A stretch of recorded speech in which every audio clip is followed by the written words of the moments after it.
J'ai vu un homme mourir dans ce jeu. Nous sommes saignés sur le champ de bataille. Le jeu de combat est plein de requins, mais je suis la putain de baleine. S'assurer que votre dialogue interne et votre croyance en vous sont assez forts. Si vous vous connaissez vraiment, vous pouvez connaître les autres. Donc je sais ce que je ressens, je sais ce que l'homme ressent. Le secret de la loi de l'attraction. Si vous y croyez, vous réussirez. Ce qui m'a amené là où je suis, et là où je continue d'aller, et là où je continuerai d'aller, c'est une éthique de travail folle. Vous ne pouvez fournir cette quantité de travail que si vous faites quelque chose qui vous passionne. Et c'est ce dans quoi j'ai engagé le travail de toute ma vie. Vous ne pouvez pas vous engager pleinement dans quelque chose si vous n'en êtes pas passionné. Vous devez donc regarder votre environnement, les choses dans lesquelles vous étiez impliqué, et vous demander, êtes-vous vraiment passionné par ces choses, au point de vouloir y consacrer chaque once de votre être? Et je suis béni, vraiment, vraiment béni par quelque chose. Je ne suis pas sûr de ce que c'est, mais je suis béni d'avoir été capable de trouver mes passions. Ces avenues que le jeu de combat a ouvertes pour moi, je les descends à 100 000 à l'heure, sans pause, et avec une confiance totale dans ce qui m'attend. Et de grandes choses se produisent. Je suis donc très chanceux et toujours très motivé. J'ai traversé des périodes dans ma jeune carrière de baisse de motivation et de recherche d'énergie. Mais vous savez, je ne suis pas censé être ici. D'où je viens, c'est sur ma marque de whisky, Whisky Proper No. 12. Je viens d'un endroit appelé Dublin 12. C'est une ville où on travaille dur, une petite banlieue. Il y a du bon et du mauvais, mais j'aime toujours me concentrer sur le bon, parce que le bon est vrai. D'où je viens, nous ne sommes pas censés atteindre ces sommets. On nous le dit, on nous l'inculque. Et je voulais briser ce moule et être la voie à l'ouverture de certaines parties. Vous savez, j'allais sur ce chantier et je n'étais qu'un jeune garçon. D'abord, tu es un apprenti plombier sur un chantier. Il y a le gars qui va faire le thé. Le gars qui va chercher les tuyaux de cuivre dans l'entrepôt et qui les porte. C'est le dur labeur qui n'est ni respecté, ni admiré. J'étais sur ce chantier, dans le froid et l'humidité, et je regardais autour de moi des personnes pleinement qualifiées sur le chantier, et leur posture n'était pas correcte. Je ne me voyais pas là. Vous savez, je savais que je pouvais faire mieux. Je savais que j'avais quelque chose en moi. Je m'entraînais pour le sport de combat, mais personne en Irlande n'avait réussi dans le sport de combat. Un Irlandais dans l'UFC était littéralement, je veux dire littéralement moqué. On s'est moqué de nous quand j'ai dit que nous allions aller à l'UFC, que mon équipe et moi-même allions aller à l'UFC, sans même penser à obtenir une victoire, sans même penser à obtenir une victoire à l'UFC. Puis, j'ai gagné la ceinture, et ensuite la deuxième ceinture. Vous savez, j'ai juste utilisé tout ce carburant. Il n'est pas censé le faire, pour finalement le faire, et surpasser tous ceux qui disaient que je ne pouvais pas le faire. Et c'est ce que j'ai fait, et c'est comme ça que je me suis ouvert les portes, et ça a continué. Alors, ma sœur, quand j'étais un jeune garçon d'environ 15 ans, incertain de mon orientation, est venue me voir avec un livre, La loi secrète de l'attraction. Je n'étais pas intéressé, j'en riais presque, mais ensuite, elle a continué à m'en parler. Et j'ai fini par regarder un film et lire quelques livres sur le sujet, et ensuite, ça a commencé à résonner en moi, comme de rester positif et de croire en ce que je veux faire. Et vous êtes capable, ou vous pouvez presque créer visuellement votre monde entier. Pas presque, vous le pouvez réellement. Je vais faire ça, et je vais faire ça, et puis c'est là que je vais m'entraîner. Je l'ai pratiqué. J'avais l'habitude de conduire. Nous avions l'habitude de conduire, et ma petite amie avait l'habitude de conduire jusqu'à un restaurant, comme dans un centre commercial en Irlande. Et c'était un centre commercial très fréquenté, je m'entraînais petitement sur ce que j'avais lu. Comme par exemple, lorsque nous entrions dans le centre commercial sur le parking, je visualisais toujours que la place de parking juste devant la porte d'entrée serait vide pour moi, attendant que nous nous arrêtions. Et parfois je l'obtenais, et parfois je ne l'obtenais pas, vous savez. Mais quand je l'ai eu, j'ai fêté ça comme si je venais de gagner mon double titre mondial. Et vous savez, j'ai continué à travailler sur ça. Et je me suis amélioré. Et je suis devenu si bon que j'ai été capable d'aller dans des combats pour des ceintures contre des combattants invaincus avec des héritages de combats fous. Et j'ai été capable d'aller devant le monde et de dire au monde « Je vais mettre cet homme KO avec ce coup précis à ce moment précis. » Et je l'ai fait dos à dos. Vous voyez, je visualisais tout cela avant même d'en avoir conscience. Évidemment, le football est plus important en Irlande qu'au Royaume-Uni. Et c'était mon premier amour, très certainement. J'avais l'habitude de me faufiler hors de la maison, tard dans la nuit, Et j'avais l'habitude d'être un peu dans l'herbe près de ma maison. Je sortais le ballon de football et je jouais sur cette pelouse tout seul et je tapais le ballon contre le mur. Et quand je frappais le ballon contre le mur, j'imaginais que c'était un but. Et quand je marquais un but, je courais et je visualisais une arène hurlante qui m'encourageait. Et c'était mes premières visions de vendre des arènes. Et vous savez, de faire ce genre de choses. Bien que je n'ai pas atterri dans le monde du football, j'ai fini dans un sport similaire. Donc tout s'est arrangé et c'était une vraie visualisation. J'étais juste un jeune garçon avec un rêve et qui croyait en lui. Et pendant de nombreuses fois, on s'est moqué de moi parce qu'on ne croyait pas en moi. Mais vous savez quoi?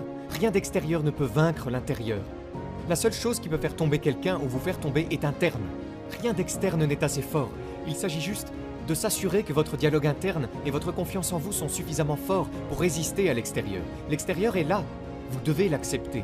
Vous devez l'embrasser, vous devez le comprendre et en être conscient, mais ne le laissez pas s'infiltrer en vous, dans votre dialogue interne.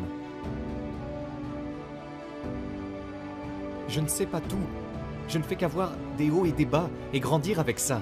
Donc j'essaye de continuer à apprendre, c'est un phénomène quotidien de ne pas laisser cet extérieur s'infiltrer dans mon intérieur. Et c'est ce que j'essaye de faire en ce moment, parce que je l'ai laissé s'infiltrer à certains moments. Qui suis-je?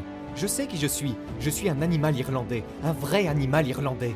Ma carrière est une carrière que je n'ai jamais faite auparavant. Aucun Irlandais n'a fait ce que j'ai fait. J'ai ouvert les voies pour mon peuple, nous avons franchi le port à toute vapeur grâce à ma foi, à mon travail acharné. Dieu a mis mon peuple en avant, j'ai mis ma nation sur la carte. Bien que nous soyons connus comme des Irlandais combatifs en boxe, nous avons une histoire riche en termes de boxe, mais pas en arts martiaux mixtes. En termes de vrais combats, de combats complets, nous n'avions aucune histoire, aucun impact. Nous étions presque regardés de haut sur la scène britannique, et nous nous sommes élevés. Il y avait beaucoup de stars, bien sûr, les Brésiliens. Ils ont inventé le Sport Veil Tudo No Holds Barred Fighting. Puis les Américains l'ont pris en franchise dans l'UFC et l'ont construit pour en faire ce qu'il était. Donc, les Américains et les Brésiliens ont dominé le sport. Et le Royaume-Uni s'est développé. Et les Irlandais étaient juste les Irlandais. Mais maintenant, c'est fini. C'est fini, exactement. C'est génial. Maintenant, le drapeau de ma nation est sur la ceinture de l'UFC. Ils ont sorti une nouvelle ceinture. J'ai gagné les 2 ceintures, les 2 premières jamais réalisées à l'UFC, et toujours le seul à l'avoir fait. Vous savez, pendant si longtemps, vers la fin de ma vingtaine, quand j'ai commencé à acquérir de la richesse et de l'argent, j'étais fasciné par les choses matérielles. Je m'achetais des voitures, des montres, mais j'ai arrêté ça maintenant. J'ai réalisé que je dépensais de l'argent pour des objets matériels et pas pour moi, pour mon être, pour ma forme physique, pour ma santé. J'ai complètement changé ça. Ali a été l'un de mes premiers héros dans les sports de combat. J'ai regardé des documentaires sur lui, j'ai lu des livres sur lui. Mais même avant de m'engager dans les sports de combat, je m'intéressais au côté lutte, qui est beaucoup plus spectaculaire. Et puis évidemment, Muhammad Ali était un animal différent, parce qu'il le faisait pour de vrai. Bon, bien sûr, la lutte n'est pas vraiment réelle, vous savez, mais Muhammad Ali le faisait pour de vrai. Et il captivait le public, il était divertissant, et il avait de la passion et de la conviction. Et j'étais juste un jeune enfant qui regardait ça. Et puis, ce qui m'a amené au sport de combat à l'origine, c'est quand j'ai grandi et que j'ai commencé à m'aventurer en dehors de ma maison et de ma ville. Comme je l'ai dit, Dublin 12 est une ville sauvage. Vous devez être capable de vous battre, vous devez être capable de vous défendre. Donc, quand je me suis aventuré à l'extérieur, les conflits ont commencé à se produire. Et je voulais être préparé à cela et être capable de le faire. Vous savez, c'est de la fausse dureté. Le dur ne dure pas dans le vrai jeu. C'est faux.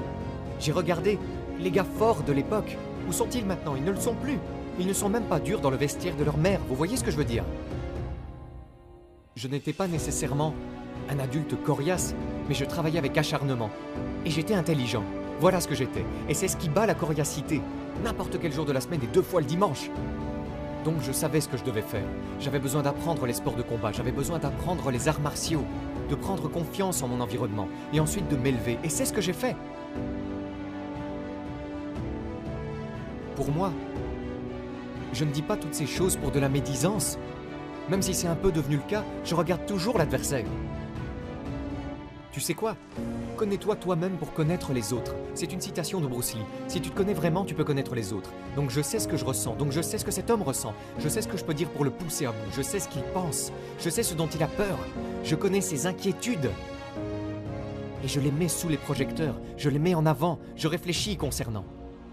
J'ai fait de José Aldo un champion invaincu. Il avait 28 ans à l'époque. Je lui ai donné l'impression d'être un vieil homme. Mais il avait 28 ans. J'y suis allé, je lui ai dit de quel coup j'allais l'assommer, et je l'ai assommé avec ce coup. Donc pour être honnête, tout est psychologique. Vous devez être capable de contrôler votre respiration et vos émotions. Encore une fois, comme je l'ai dit, j'ai parfois eu des hauts et des bas. Parfois je me suis trop énervé, vous me connaissez.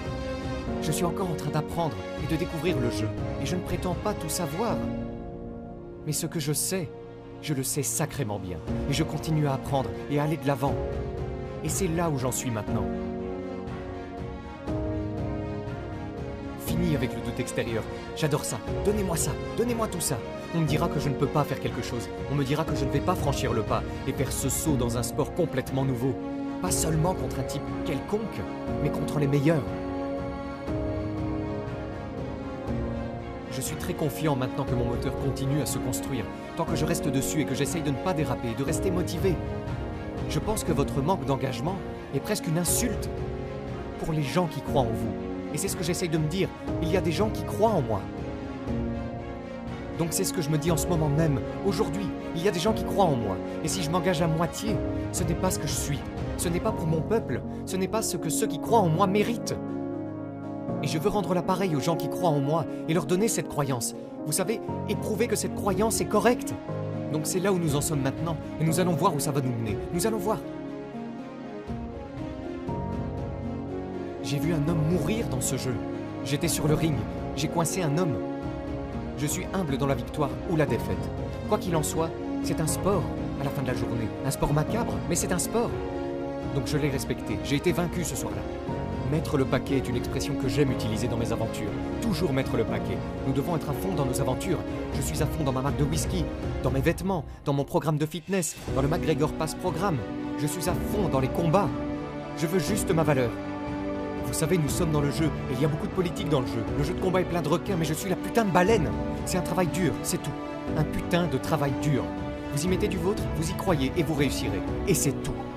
J'en suis la preuve vivante. Si vous voulez voir un homme qui s'est frayé un chemin, qui s'est battu avec chaque once de son être pour arriver là où il est, c'est lui que vous voyez ici.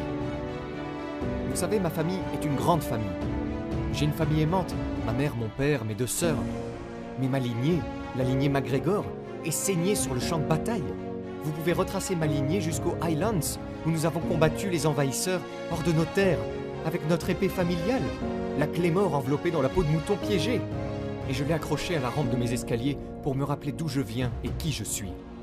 Nous sommes des guerriers, nous sommes des combattants.